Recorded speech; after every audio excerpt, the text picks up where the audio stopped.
Hello. Today I'll be reading one fiction piece, a short story titled The Noise of a Train.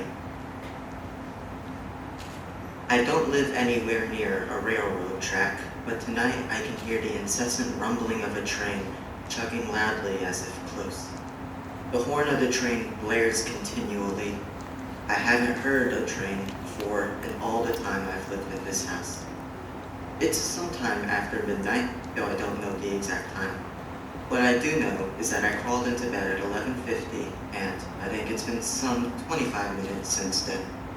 25 minutes of staring at a ceiling, 10 of which were of pure and silent dauntlessness, and 15 minutes of attempting to dream, or daydream, it doesn't matter which. Though the thought of daydreaming in bed, in the dark, at night feels ironic, the difference between daydreaming and dreaming is just one of active consciousness. For as long as I can remember, I've only been able to daydream.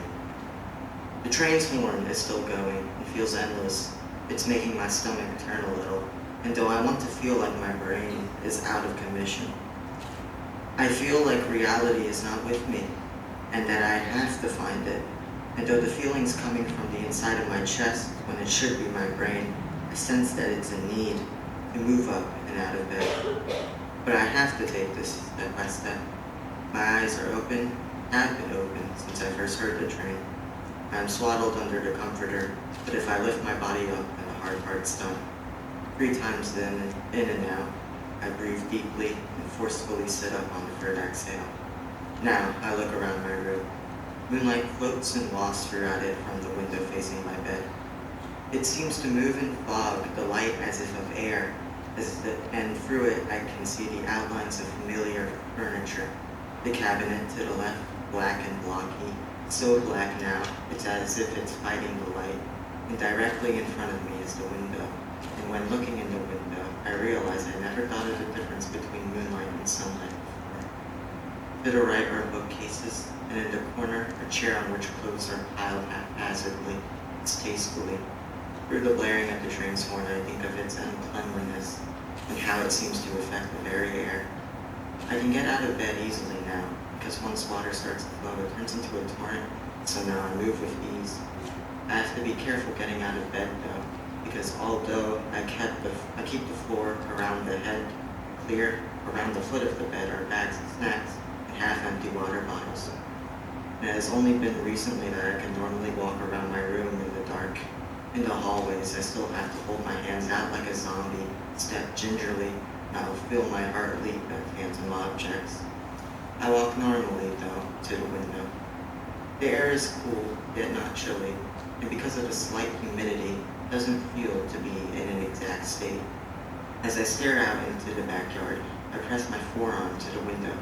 It's chillier than the air alone, but when I remove my forearm, I feel as if warm water, not cool, fell onto it.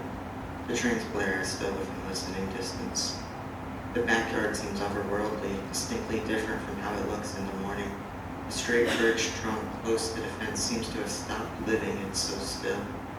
The patches of the longer grass and ferns around the trees gather in a blackness and denseness they won't have in the morning. As I look out at these differences, I force myself to formulate an opinion on them. As if I'm an observer to my own body, I ask myself, how do you feel about this? I tell myself that it isn't scary, but in asking the question, I brought the possibility of being afraid to bear, though thankfully, in answering, I force it from my mind. And with my confidence, I now find myself wanting to explore the outside closely. I walk to my closet and put on a pair of pajama pants, slip my feet into slides, and open the door of my room.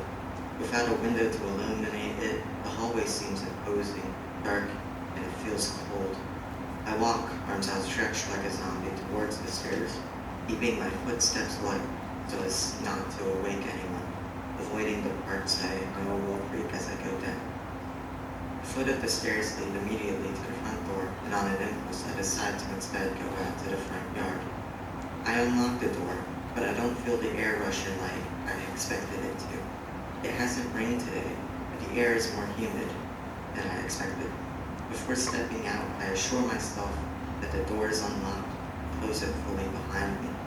I take the steep brick steps slowly and stand for a moment looking downward on the lawn. The grass at the front yard slopes down steeply before evening out into a rectangle of flat land which stands before a small trail of water. The bridge crosses over this bit of part of the yard on the other side of the water from which a small pathway leads to the road. Though there's a path of stairs that loops around to the side of the yard, this path, which follows naturally to the bridge, I instead carefully shimmy down the steep slope. My foot catches on something towards the bottom of the ridge, and I trip onto the level earth, just barely sorting my feet out to keep myself from falling, with my heart everywhere, banging inside of my chest, yes, but seemingly also outside of me, dispersing like mist into the air. I am still for a moment, slightly stooped over, before I inhale and stretch my chest parallel to the sky. Feel my muscles tense. I shift my neck so that it hangs out of line with my body, feeling the way it pulls my skin tight. And my breathing restored to normalcy, I stand up normally and walk over to the small bridge. The water it crosses over is only there because of the rain from a few days ago, and raining is a prerequisite for the water to pool in the first place. The water is still not moving, yet it hasn't attracted any bugs. I lean on the bridge, looking over into what little I can see of the water. There is a slight reflective element to it, but that isn't it. I feel I can see from it into what is in and beneath the water and the earth itself. The next door neighbor's dog starts barking, breaking the silence of the night, breaking me out of my reverie. Soon enough, I know the reason. The silhouette of a man walking a dog in the middle of the street passes by the light at the beginning of our driveway. It is very late to be walking the dog now, but in my frame of mind, I don't give it too much thought. The fact that I'm out here, also, doing what I don't even really know myself, embarrasses me. Before an odd calm, one in which I'm shivering with nervous energy, yet I know nothing wrong, no harm will come, washes over me. I let him continue to walk until he is level with the inlet of the bridge before I pull out. "Hello there," I say. He comes to a stop, seemingly nonplussed, but not as if he was expecting someone to talk. He shifts to look immediately at me, as if he hadn't needed a search. "Hello," he answers back. "How are you doing?" It seems an odd question to ask, as if pleasantries aren't the norm in this situation, as they would be in others. I paused for a moment, too long for this type of question, but he doesn't turn to continue walking. Instead, it feels as if his body softened. Not that he was ever tense, but as if we had got past the difficult part. "It's pretty late to be walking your dog," I say, "especially without any reflective gear." He laughs. She likes walking at this time, and not just a little body break, but around the block. I'm a servant to the whims of my little pumpkin. I feel the need to explain myself as for why I'm out here, but I don't really know what to say. I want to talk to this person, though. The blare of the train horn sounds, and it gives me a moment to think. Does her happiness equate to your happiness? Like, do you enjoy these walks just as much as her? I ask, genuinely curious because I know I wouldn't be able to do this. His aura turns contemplative before he answers. I don't do it for nothing, I think. There is an aspect, really more than an aspect, a large part of my overall feeling that turns happy on these walks.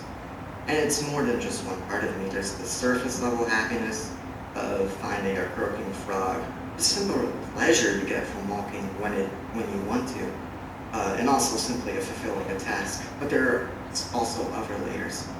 It's both the initial experience and the dots from that experience which branches out, becomes their own self-sustaining thing, like a tree, I mean. I'm satisfied by the answer, by being able to think about the answer. I feel a question brewing that I could not ask, wouldn't feel the want to ask in any other scenario.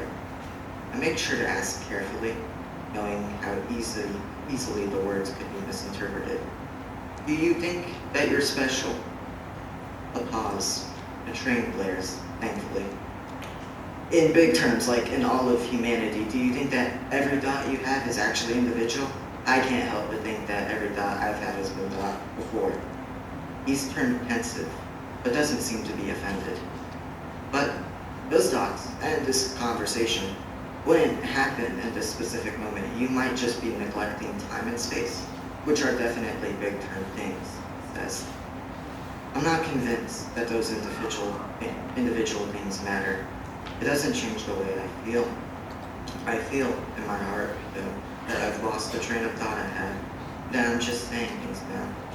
If he were to ask why not, well, why not? The horn of the train starts, though it feels like a swan song now, no longer positive. I feel sick here on this bridge. I feel my skin start to flush red, sweat, my body to tremor. The man with the dog turns away from me for the first time since we started talking. He doesn't say anything as he continues his walk nonchalantly. I stay there on the bridge and slowly start to calm. I take the long path up this time. Once I find myself at the front door, I look back. The front yard seems to have lost its mysticism. I don't feel the presence of the train. In the house, everything is still and unfeeling. In my room are just objects. My bed is soft, feels great to sink into. When I sink off to sleep, I tell myself that I'm going to dream tonight.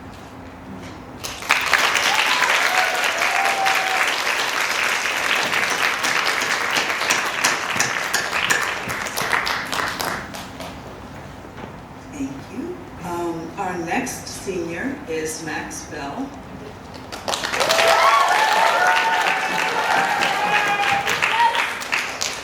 Miss Gewant says Max's poems mostly live in nature, underwater, in fire, in the animal world. They beat loudly with the pulse of a generous heart and curious mind. This is true of Max's fiction as well, only add some zombies every now and again, and beautifully complex characters that deftly portrayed by his elegant prose. Max could write a PhD dissertation on The Walking Dead. One morning, Alexis emailed me before class. The subject line was, "Max is crazy." It read, "Please, do not talk about The Last of Us to Max unless you do it in the counselor's office. Max already had time to talk about it today." True story. I do wonder, though, if what Max loves the most is sharks. I'm not going to say any more about sharks because I'm a little tired of it. Max.